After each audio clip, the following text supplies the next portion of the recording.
Hey, how's it going, guys? Jack and Matt here with the Toasty Bros, and today we're partying together an $1,800 PC sponsored by Lexar. This is an all AMD gaming PC, but we're going to be showcasing this new Hades RAM from Lexar, which is RGB. This is actually a 32GB kit at 3600 megahertz, but we absolutely love Lexar for their RAM and also for photo and video needs with their SD cards and a lot of other storage devices. So if you want to buy stuff from Lexar, check the link in the description down below, especially this RAM. We're going to be doing some performance testing with this in this gaming PC. And it does look really good, so definitely consider picking it up.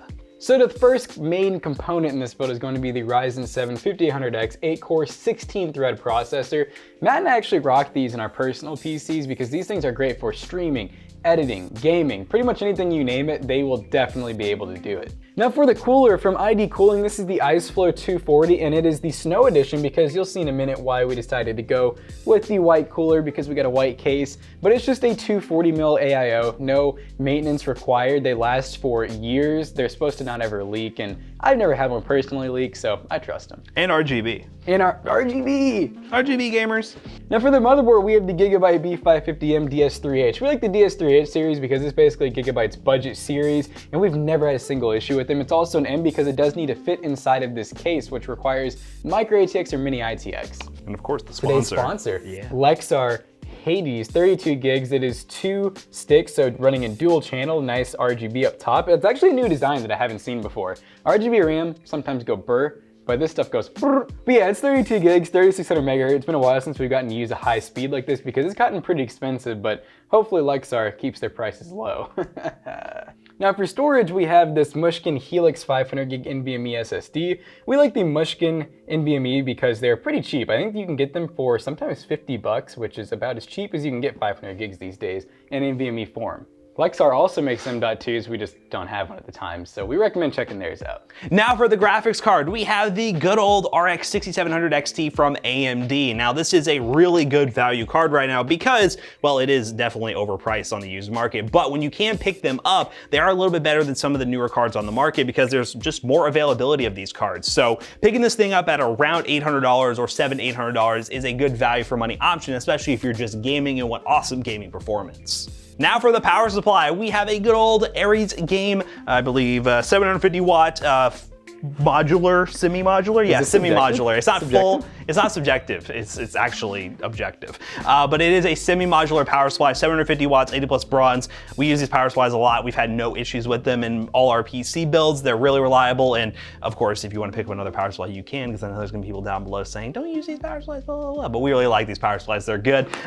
For the case, what we were just talking about, this is the Inwin 301. I don't think I've missed anything over here. We're gonna go to the case. The 301, which is, oh, the fans. Yeah, we'll talk about the fans. He just pointed keep going, keep going. All right, so the Inwin 301, we have a nice tempered glass side panel that is releasable. Releasable is not even a word, but we're gonna run with it. There's a little button right here so you can actually take it off. I like that design instead of unscrewing the side panel. And it has plenty of room for fans and stuff. It looks like we put the radiator right here, motherboard here, power supply up here. So yeah, it looks good. It's white with, I think, a couple blue accents on it. So, you know, we're gonna probably just run RGB, but if you want to run blue with the RGB fans you're gonna be putting in there, it will look really good. These are ID Cooling XF120 25 ARGB Trio. It's a mouthful, but they will work really well with our radiator so we can have everything nice in sync, just like the band. And yeah, that's about it. I'm feeling kind of goofy, feeling kind of silly. Let's build a computer.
guys, now that we have this awesome all AMD gaming PC all booted up and ready to go, let's talk about a couple benchmarks real quick. Now we decided to test this PC in a couple of titles, those being Call of Duty Cold War, Fortnite, Apex Legends, and Borderlands 3. Now first up in Fortnite on performance mode at 1440p, we did test all the games in today's benchmark run at 1440p. We got over 300 FPS, sometimes into the 600s, but then sometimes dips down to like 60 and 80 FPS. Fortnite performance mode is just all over the place. I know it's an alpha mode that is in Fortnite, so I do expect some wonkiness here and there, but for the most part, it's just kind of crazy how wild the frame rate is, but still getting over 300 plus FPS experience for the most part at 1440p is pretty crazy.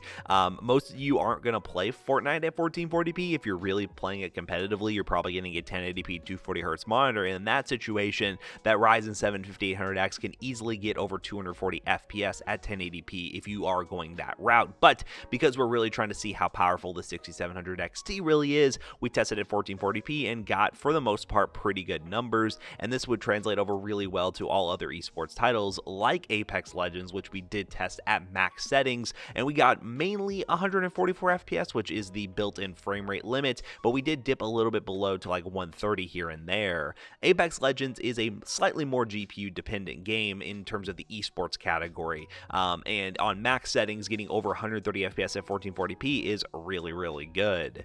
Not many people are running max settings on esports titles if they're playing competitively. There's always optimized pro settings out there, so you can easily get a locked 144. But again, we're trying to stress this system to its limits, and Apex Legends on max settings can do that, and getting over 130 FPS is still very, very impressive. Now next up in Call of Duty Cold War, we start to see why that Lexar memory that we got is so important. On high settings at 1440p, we got over 100 plus FPS, but we were using nearly 15 gigs of RAM. Those 32 gigs that we got from Lexar are absolutely perfect for this build. One, they look beautiful. You got all that RGB that you could ever want, and it was really easy to overclock in the BIOS using an XMP profile, and it was just rock solid out of the box. That's not something you can say for all RAM modules. Sometimes XMP just does not work very well, but with this motherboard and RAM combo, it worked beautifully. Getting over 100 FPS at 1440p is no easy feat for a game like Call of Duty Cold War, and this would go over very well with a game like Warzone as well. So if you're a Call of Duty gamer, you can easily play those games with a 6700 XT and a 5800X. The only thing I do have to mention is, if you really want to get into content creation, you may want to opt for the RTX 3070 instead because of the NVIDIA encoder. Of course, on the used market or scalper market right now, you're definitely paying an even bigger premium for a card like the RTX 3070 over the 6700 XT, but that is the price you pay for the features that NVIDIA has to offer right now. But if you're just a gamer, you really don't need anything else. The 6700 XT is an absolutely awesome card, especially in this current market. And last but certainly not least, our AAA benchmark of choice today, Borderlands 3, and with the built-in benchmark at ultra settings on 1440p, we averaged 71 FPS. Imagine being able to play AAA titles at 1440p with this PC. It's absolutely awesome. I just really hope when the graphics card market gets better that people are going to consider the 6700 XT and 5800X, because this all AMD combo can crush pretty much any game you throw at it. It will be great for content creation, a little bit limiting in live streaming because of the lack of an NVIDIA encoder, but you can still actually live stream with an AMD GPU. I know I harp about the fact that NVIDIA is better for live streaming, but you can still definitely live stream with an AMD GPU. It's just not going to be as great of an experience, so just something to keep in mind. But for the most part, I'm incredibly happy with this PC build for the money, and incredibly happy with the Lexar Hades memory that we were given for this PC build. 32 gigs, 3600 megahertz RGB. It looks absolutely great. If you want to pick up this RAM, because they are today's sponsor, link in the description down below, along with all the other parts for today's video. They will be affiliate links and they will help us out. How about I bring Jackson back in here to wrap this video up real quick? Alright guys, so we just did some benchmarking on this PC and it performed awesome. It played every game we threw at it, and that Lexar RAM looked really nice. It looks really good, and also it's very easy to set up with an XMP profile. Runs at 3600 megahertz out of the box, no problems whatsoever. And of course, it looks great. So definitely consider picking up this Hades memory by using the link in the description down below, along with all the other links for this PC build. I really do recommend it, and overall it turned out pretty good. So thanks again to Lexar for sponsoring today's video. If you guys haven't already, check out our other two YouTube channels and also our twitch.tv/toastybros. Do not forget to like, comment, and subscribe. And we'll see you guys in the next one. Goodbye. So you guys know about all of our YouTube channels now, but do you know about all of our social media? We got Twitter, Discord, Instagram, Facebook that we don't really use. It just reposts Instagram stuff, and also TikTok. And we just reached 1,000 followers on TikTok. So yay, go to TikTok, follow. A lot of fun stuff behind the scenes. There's one that he just made that you just gotta see for yourself. That's it. All right, goodbye.